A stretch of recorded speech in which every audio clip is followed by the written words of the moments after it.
Welcome back to another episode of Let's Play 1001 Games. I'm your host, Gaming Jay, and today we are checking out Hitchhiker's Guide to the Galaxy. Don't be too impressed by these sweet 1984 graphics, guys. This, of course, is a text-based game, and I am playing it on an Apple II system.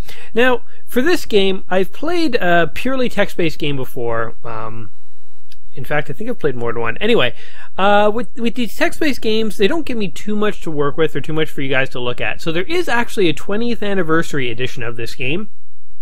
And I thought what would be kind of fun is to play around with this game a little bit, and as soon as I die, we'll try and die in like a really interesting, fun fashion.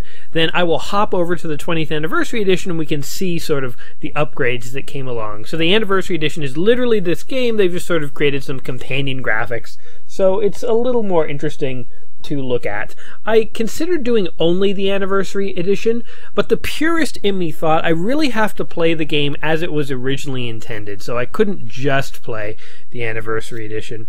But in any event, this is the game about, well, Hitchhiker's Guide to the Galaxy. If you don't know what that is, you need to stop right now, go and read the book.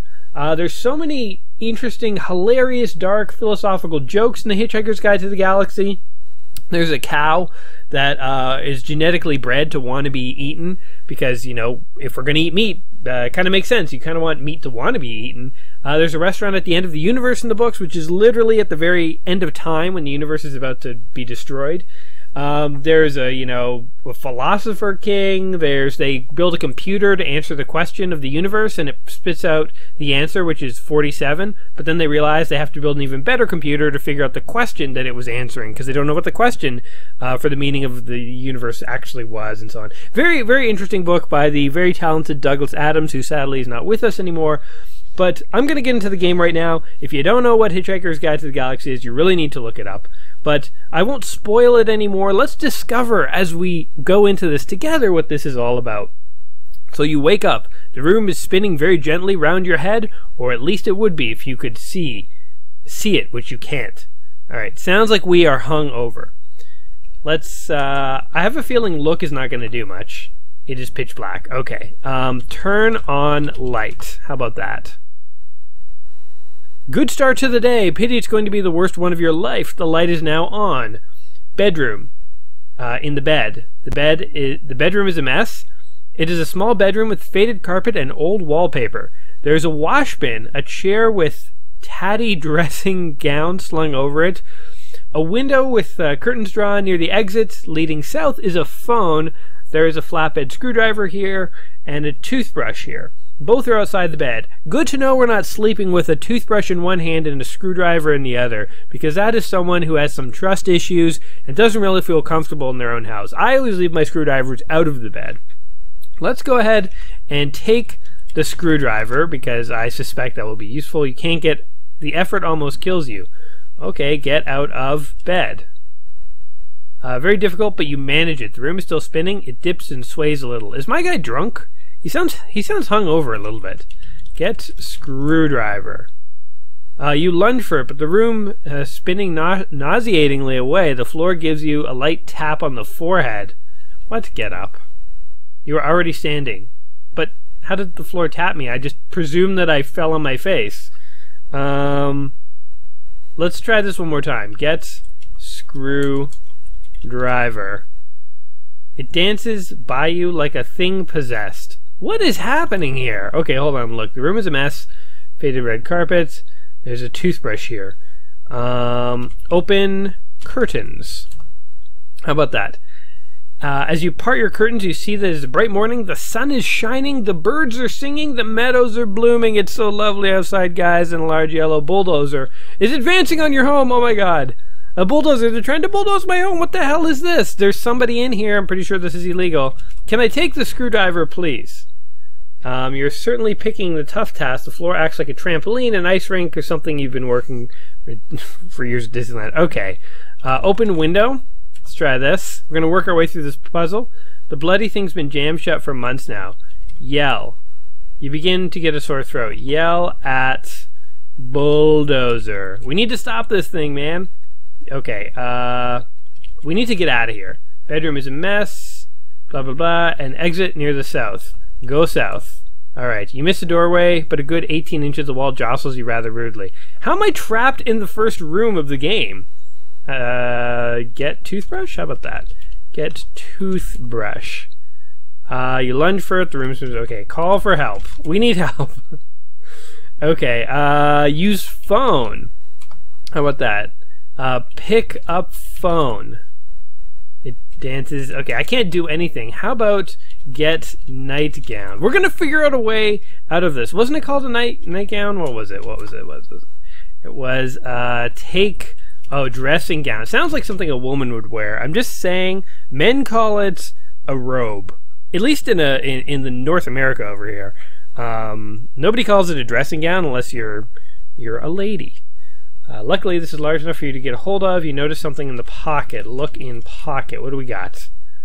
It's hard to open or close the pocket unless you're wearing the gown. Astoundingly, the bulldozer pokes through your wall. However, you know no time for surprise because the ceiling collapses in your home and is unexpectedly demolished to make way for a new bypass. You're seriously injured in the process, but on your way to the hospital, a fleet of Vogon constructor ships unexpectedly arrives and demolishes Earth. Oh, we done messed up hardcore. Earth got destroyed. Too bad you never found an aspirin for your hangover. So I was hungover. We're about to give you a score. Put your peril-sensitive sunglasses on now. What is my score? 0 in 19 turns. It took us 19 turns to earn a score of 0. I think we can do better.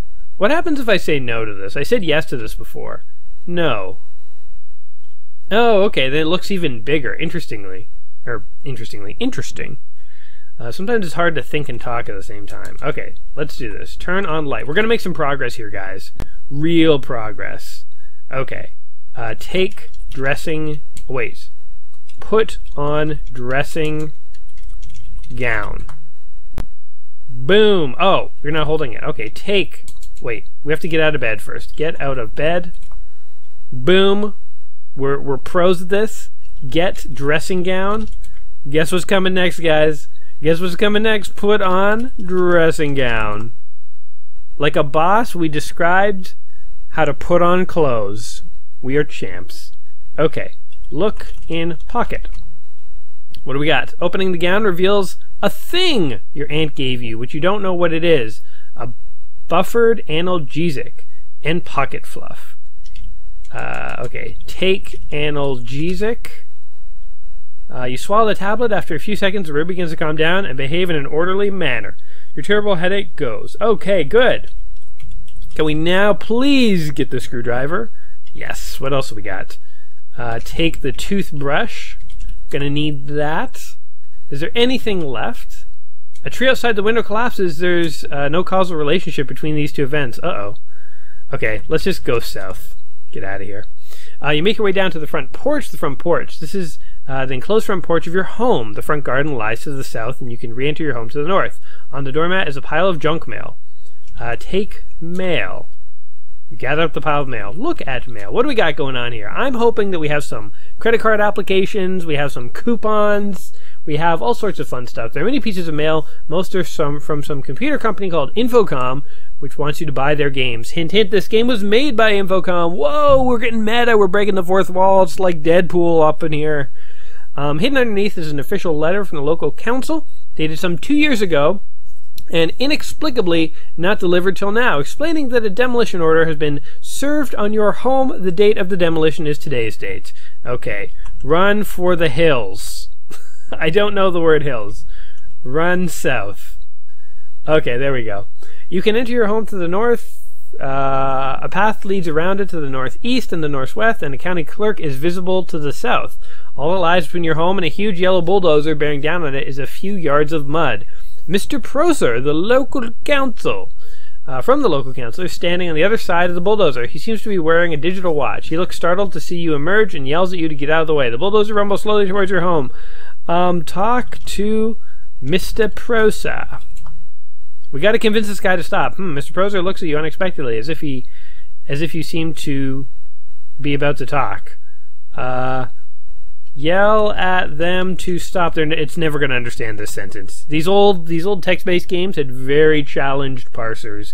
You kind of had to speak in like caveman terms, like get rock, run fast, go north. You could not give it a complex sentence like, in this moment, panic slightly as you try to wave down the attention of Mr. Browser, attempting to ask him to stop what he is doing. That it would not understand that, especially if you did it in a terrible accent like I just did. How about let's run south?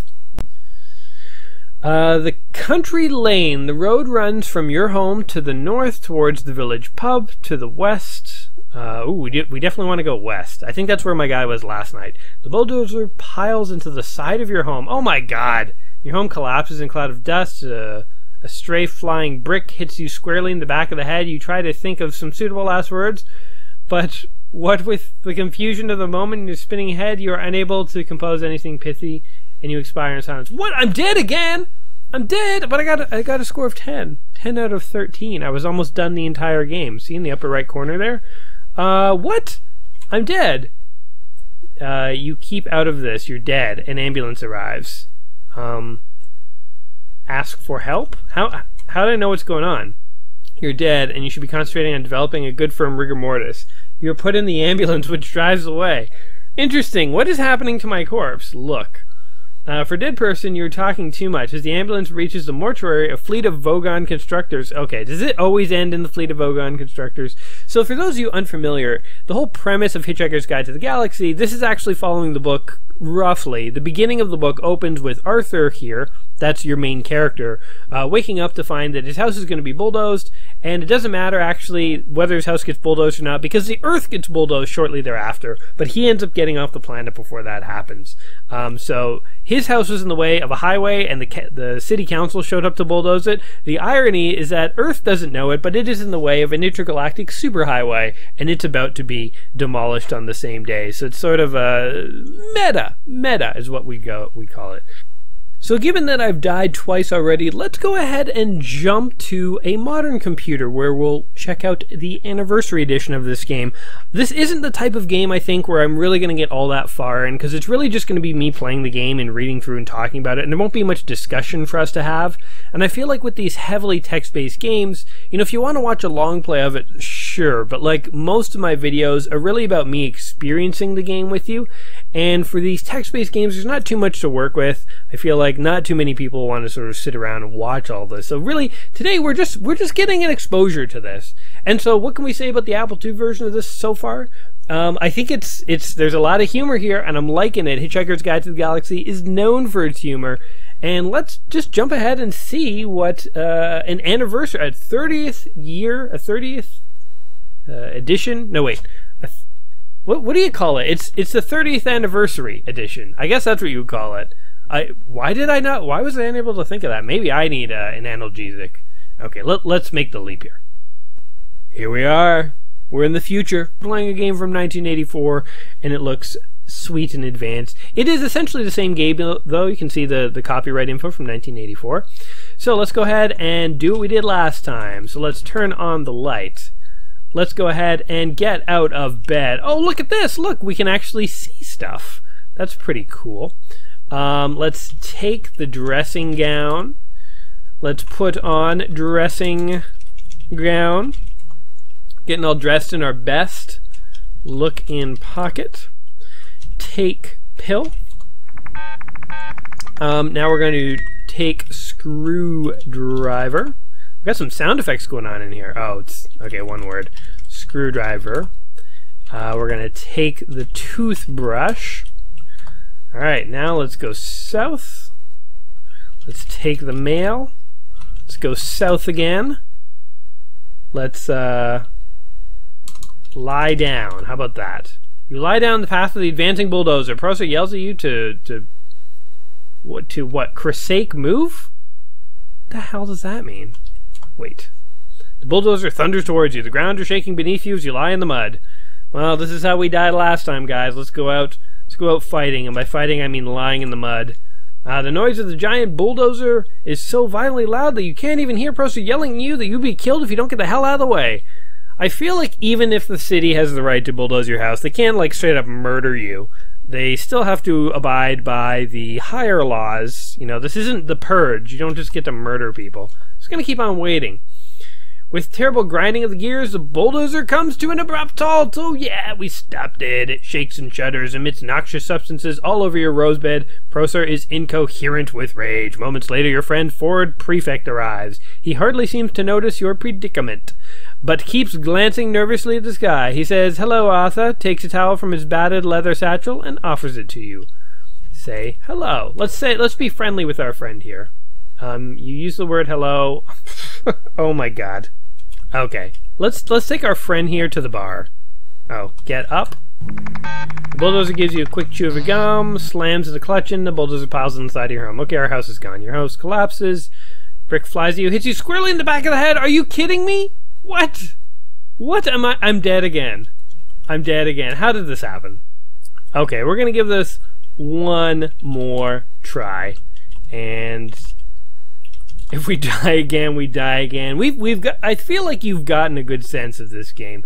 I mean, really, you know, if you've read Hitchhiker's Guide to the Galaxy, you probably enjoy the humor in this game and the references in this game. If you haven't read Hitchhiker's Guide to the Galaxy, you probably will. Oops, get dressing down. You probably dressing down. Man, don't talk and type at the same time.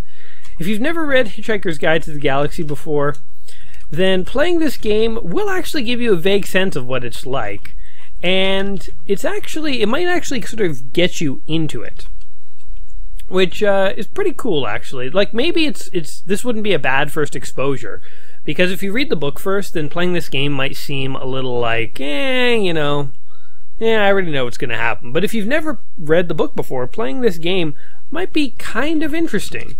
And then you can go read the book after, and it's like getting the full expanded story behind this. I don't know. The thing with games like this is that these old adventure games, they have like limited appeal these days, I would say. And really, I'm gonna slide down. Okay, wait. I was thinking about this. I was wondering, is it the case that like purely text-based adventure games, like their time has come and gone? Or do you guys think they're like waiting for revival? Because like, okay, they made an anniversary edition for Hitchhiker's Guide to the Galaxy here. They spruced it up. Look at all the graphics and stuff they got going on here. It's still a heavily text-based game, so it is still not like a graphical adventure game, but they tried. And the idea of, like, if you came up with the idea and you said, tomorrow I'm going to write a purely text-based adventure game, no graphics, nothing, and release it like we saw when we first started this video, the 1984 version, is there anything you could do that would be successful? It's hard to say, because like people still read books, so like reading and like text-only things are still a thing, but it sort of feels like the world has moved on past text adventure games. I mean, the best you could probably do is write a book that's like a modern choose-your-own-adventure game, or book, if you remember those choose-your-own-adventure books, and then try to sell that. So you're selling as a book first. But I don't know, could you sell a game these days? Is there some kind of revolutionary idea or some kind of way to present it or package it you think you could come up with that would sell a text-based game these days? I don't know. I think probably its time has come and passed, and in a way these games are obsolete. But at the same time, never say never. I could see somebody packaging a game right and having a very, very well done, advanced text-based game that is super interesting and exciting, and having it be interesting. I think what you'd have to do is design something that had such a sophisticated text parser and like game engine that literally you could type in whatever you want and it would always do it. And so it's a way to explore a world that's just so crazily detailed. That would be kind of cool. Like, you could literally direct the story in any direction you want and characters would react to you and stuff, and it's so complicated. All the like complexity, none of it's in the graphics or the user interface or anything. It's all in like the semantic game engine that's running the world underneath. Maybe that's the revolution we're waiting for, because then you can have a book that talks back, which would be kind of cool. Anyway, I'm getting super distracted here. Okay, I think our best strategy here is to just stay down, because that brick just seems to fly in our face if we get up. So let's see what happens. Time passes. Ford glances uncomfortably at the sky. He offers you the towel again. I'll keep waiting. Ford seems oblivious to your trouble, so you ask, Ford, what about my home? He looks startled, then guilty. He starts to say something and stops. He starts to say something else and stops. Suddenly he seems to see the bulldozer for the first time, stops starting to say things, and starts. He seems to come to a momentous decision. He says he has something earth-shattering of importance to tell you and stresses the importance of a quick drink at the House and Groom. Pointing towards Prosser, you exclaim, that man wants to blah blah blah. Okay, let's wait one more time. Ford and Proser stop talking and approach you. Ford says that Proser has agreed to lie in your place so that the two of you can go off to the pub. Reluctantly, Proser steps forward and lies down in front of the bulldozer. You stand up. Alright. So go here and go... wait. The road runs from your home to the north towards the village pub towards the west. Go west. The pub is pleasant and cheerful, and full of pleasant and cheerful people who don't know they've got about 12 minutes to live and therefore are having a spot of lunch. Man, if you only had 12 minutes to live, what would you do with your life? Some music is playing on the old jukebox. The exit is east. There's a bar band serving at the bar. Behind the bar is a shelf. It is full of the sorts of items you find on the shelf behind bars and pubs. That's a circular explanation, but sure. Let's look at the shelf, see what we got. The shelf is an array of bottles, glass, soggy beer mats, some packs of peanuts, and uninviting cheese sandwiches. Let's buy a sandwich. I like my food to look a little uninviting, if you know what I mean. That sounded horrible, actually. It sounded like I want to assault the food. I didn't mean it like that. Get your minds out of the gutters. The barman gives you a cheese sandwich. The bread is like the stuff that stereos come packaged in. The cheese would be great for rubbing out spelling mistakes. The margarine, ugh, this is disgusting. I'm going to stop reading this part. It's clearly unfit for human consumption, and you are grateful to be charged only £1 for it. Is this pre or post Brexit pound? Because those things have different values now. Ford buys a lot of beer and offers half to you. Muscle relaxant, he says. Impenetrably. How do you say something impenetrably? Alright, I'll bite. Let's have a drink. It's a very good beer brewed... What was that sound? Very good beer brewed by a small local company. You like the flavor. You begin to relax and enjoy yourself. So Ford mentions he's from a small planet in the vicinity of Betelgeuse, or Beetlejuice, as it's said in the classic Tim Burton movie. Not from Guildford, as he usually claims. You take it in stride and say, oh yes, which part? Drink beer. I don't think my guy believes him. It is a really very pleasant stuff with very good dry, nutty flavor. So I'm talking about the beer. I thought we were talking about his home planet for a second. Ford mentioned the world is going to end in about 12 minutes. Uh-huh. Keep going, buddy. Convince me. Sell it to me. Believe the lie. A distant crash, which Ford explained, is nothing to worry about. Probably just your house being knocked down. What? My house? You see the large, huge bulldozer itself among a cloud of bricks, which is all... Oh my god, they got my house. Go north. You reach what was once your home is now a pile of rubble. Mr. Proser looks sheepishly triumphant. Trick few people can do. It requires a lot of technically complex deltoid muscle work. Well, I don't know why I trusted him to lie in front of that bulldozer. He's standing on the other side of the bulldozer. He seems to be wearing a digital watch. Oh, I'm taking that watch, man. I'm full on. I'm just gonna, like, assault the guy and take it. You can't, it's not yours. It's Proser's and it's private. It's not private, it's clearly visible on his hand. You know what you have to do in this game? You have to do a lot of waiting. So we're just gonna wait. With a noise like a cross between Led Zeppelin's Farewell Concert and the eruption of Krakatoa, a huge fleet of Vogon constructor ships flies overhead and announces Earth will be demolished to make way for a new hyperspace bypass in 2 of your Earth minutes. Well, at least they give us time to evacuate. In all the turmoil, you drop the thing your aunt gave you, which you don't know what it is, and it rolls away. It's the least of your worries. Anyway, I think I needed that. There's certain things I'm totally not doing here, and they're going to come to bite me later on in the game, later on in life. Anyway, you've been tired of trying to get rid of it for years. Okay, let's just wait again. Let's wait for exactly 1 minute and 50 seconds. Sounds like a good plan. Spreading waves of terror, the voice of the Vogon captain slams into the country, insisting planning charts, demolition orders have been available at the local planning office in Alpha Centauri for 50 years, and it's too late to start making a fuss about it now. Throughout the noise, Ford is shouting at you. He removes a small black device from his satchel, but drops it at your feet. Take device. What is this thing, man? It better be a world-saving protector thing. Taken. Fierce gales whip across the land, and thunder banks continuously through the air in the wake of the giant ships. Ford fights to reach you, but the wind is too fierce. Dude, save me! Further announcements from the Vogon captain make it clear that the demolition begin in just a few seconds. Through the blinding rain, you see lights flickering on the small device. This thing better save me, man. Examine device. What do we got going on here? It's a Oh, look, we get a nice little graphic here. It really does help to have these graphics. I know the original game didn't have it, and there's something to be said for the imagination you have to use without it, but it's nice to have the little supplementary graphic here. The electronic sub-ether signal device is shaped like a small fist with an extended thumb. Various lights along its knuckles are currently blinking wildly, indicating a spaceship in the vicinity has 2 small buttons, a red one labeled Call Engineer, and a green one labeled Hitchhike. Oh, it's like a hitchhiker's thumb. Bears a small label or trees. Another fine product from the Sirius Cybernetics Corporation. Fixed to the thumb is a lifetime guarantee. Okay, let's do it. It's called Hitchhiker's Guide to the Galaxy for a reason. We're going to press the green button and go hitchhiking. Lights whirl sickeningly around your head. The green arches beneath your feet, and every atom being scrambled. You're probably going to have to get used to. You are in dark. Let's wait. You can't hear anything, see anything, smell anything, feel anything, or taste anything. I don't like the way this is going. You don't even know where you are, or how you got there. Okay, turn on lights. You cannot hear, smell, or nothing. Okay. So just keep on waiting. When you don't know what to do in this game, apparently wait is like a good option. Let's keep waiting. Let's keep waiting. I don't know. Let's just keep waiting. Let's keep waiting. Oh, okay. You know what?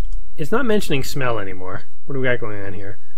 Darkness. It does smell a bit. There's something pungent being waved under your nose. Your head begins to be clear. You can make out a shadow moving in the dark. Look at shadow. Fixate your eyes on this thing and reveal some information. Whoa, we're in the green future now. Vaguely Ford prefix shaped. Hey, it's my buddy. Ford. This is a squalid room of grubby mattresses, unwashed cups, and unidentifiable bits of smelly alien underwear. Sounds like my room. A door lies to the port, and an airlock lies starboard. Along the wall is a tall dispensing machine. In the corner is a glass case with a switch and a keyboard. It looks like the glass case contains an atomic vector plotter. Ford removes the bottle of mineral water, which has been waving under your nose. He tells you that you're aboard a Vogon ship and gives you some peanuts. Well, the polite thing to do in this situation is to eat the peanuts. You feel stronger as the peanuts replace some of the protein lost in your matter transference beam. Huh. Okay. So wait, what do we got going on here? Squalid room, a door lies to the port, an airlock lies starboard. Open door. The door is locked. Okay. Look at... Wait. Flip switch. Let's try this. Recording plays Ayatayo Tipiditik Kavlupa. Oh god. You think I have trouble reading English sentences. Okay, what do we got going on here? Matter transference always tosses me out. I'm going to take a nap on his satchel. If you have any questions, here's the Hitchhiker's Guide to the Galaxy. I'm not surprised about this. As he curls up in the corner, you pick up the Hitchhiker's Guide. Woo! Read Hitchhiker's Guide. Yes, do it. Read guide. Try consult guide. Consult guide about Vogons.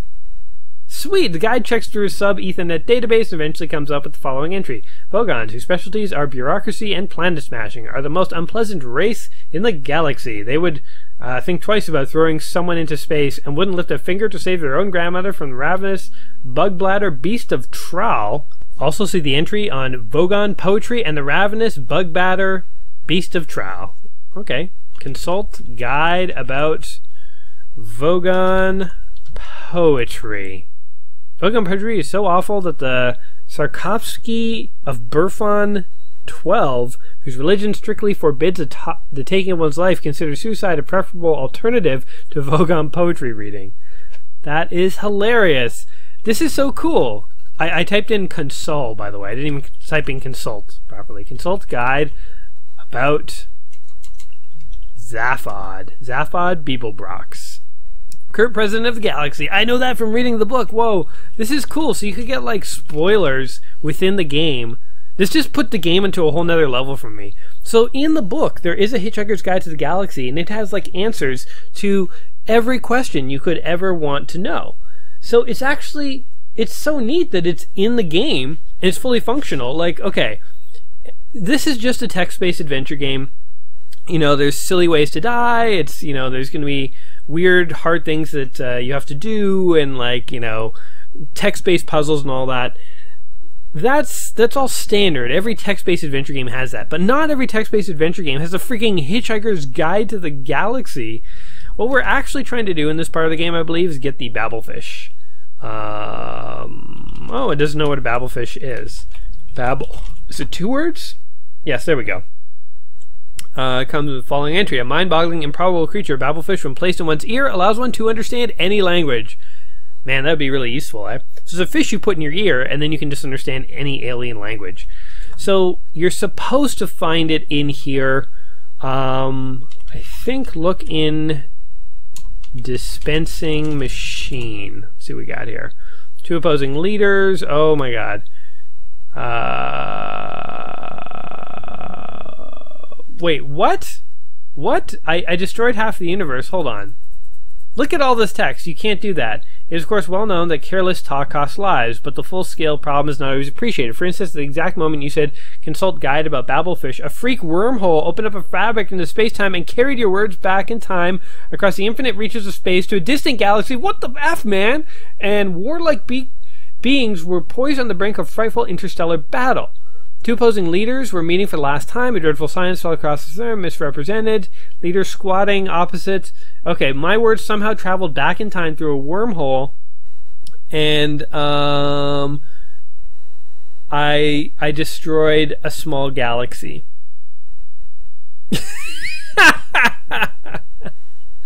That is awesome. Am I still alive or am I dead? Okay, let's go out with a bang here. Let's open the airlock. Do it. Look at airlock. See nothing special about the airlock. Take satchel. We take his satchel. Look in satchel. There's another announcement on the ship's intercom. What do we got going on here? Take towel. There's a lot of announcements going on. I feel like I'm gonna die soon. Take atomic vector plotter. No. How about we just wait and wait and wait and wait. The announcements just keep on coming, man. And it's different every time. Look at this. How many announcements? It's just like non-stop. What are they trying to say to me? I really want to know. They're like telling me their life story there. Oh. Guards burst in and grab you and Ford, who come slowly awake. They drag you into the corner of a large cabin where they strap you into a large, menacing chairs. Captain's quarters and the poetry appreciation chair. Oh, they strap us down for that, eh? You and Ford are strapped into a poetry appreciation chair as the captain is indescribably hideous, indescribably blubbery, and indescribably mid to dark green. He's holding samples of favorite poetry. Well, you know what? I'm going to go ahead and wrap this up here. I know we haven't died. I assume we're going to die in a really horrible way. I just can't understand the poetry, though, because I don't have a Babelfish, so I'm probably immune to it. It's the one good thing about not having a Babelfish is all language just seems random to me. So, anyway, I'm kind of trapped here. I don't want to, like, overstay my welcome with this game, because I know these text-based games have sort of limited interest in terms of watching. But just in the sense of exposing you guys to this game and trying it out, playing it, I think this game has impressed me slightly. I went into it expecting just a typical standard text-based adventure game. There was lots of humor right off the bat, which I appreciated, and you died in funny ways and so on. And then I found out that, whoa, this game's actually a little more sophisticated than I thought. Again, I can't get over the fact that you have the Hitchhiker's Guide to the Galaxy in the game. I think that's such a cool thing, and you can probably look up anything in the game. Like, consult guide about Marvin. Guide checks are subject. People personalities are misguided attempt by the serious cybernetics, blah, blah, blah. Paranoid depressive robots. Marvin, the paranoid depressed robot, is even in the guide. It's awesome. Alright, all things considered, I think this is actually a pretty unique adventure game. So, here's my thinking on it. You know, the book says, the 1001 Games Just Play Before You Die book says this is a game you must play before you die. Do I think it is a must play? No, I do not. I do not think it's a game that you must play before you die, because I recognize that not everyone's going to actually enjoy this type of game. But what I will say is, do you like reading Hitchhiker's Guide to the Galaxy? Are you looking for something a little different, a little more interactive, and you're looking for something kind of fun and funny in the same vein as Hitchhiker's Guide to the Galaxy, with the same humor and interest? If so, this might be something you want to check out. You can play the Anniversary Edition for free right now on the BBC website. You can just Google it. I'll try to remember to put a link in the description below so anyone can check it out if they want. You'll get this. And again, you know, these graphics, I know they're relatively simple, but I feel like it adds a sense of context that the old Apple II game didn't have. And again, that was because of limits at the time. The Apple II game was purely text-based affair. I mean, this technically is, but the supplementary graphics, I think, add something. I know there are hints and stuff that you can click on. Oh, you can just click on these things to do stuff. Interesting. There's a way to get hints and stuff in this as well, if you're interested in that. Guide? Consult guide about it. Look at those cool little shortcuts. That's neat. Anyway, yeah, that's my verdict. I don't think this is a must-play, but I think this is a maybe. And I think for certain people, fans of the series, this might really appeal to them, and this might make like a really fun, like, you know, Saturday afternoon. You just sort of sit down and like chill out on the back porch with your laptop and play some Hitchhiker's Guide to the Galaxy. Yeah, I dig it. It definitely is. It became more unique the more I played it, and it impressed me by the end. So, you know, that's my verdict. That's my opinion. Anyway, guys, I hope you've enjoyed checking this game out with me today. If you have, go ahead, give the video a like and or subscribe to the channel. I will be back in a couple days with a new video and a new game. So until then, don't get caught in any alien, what do you call prisons on a spaceship? A brig! A brig! Don't get caught in any alien brigs. And otherwise, take care of yourselves. Alright. Peace. Consult guide about sex. I don't know the word sex.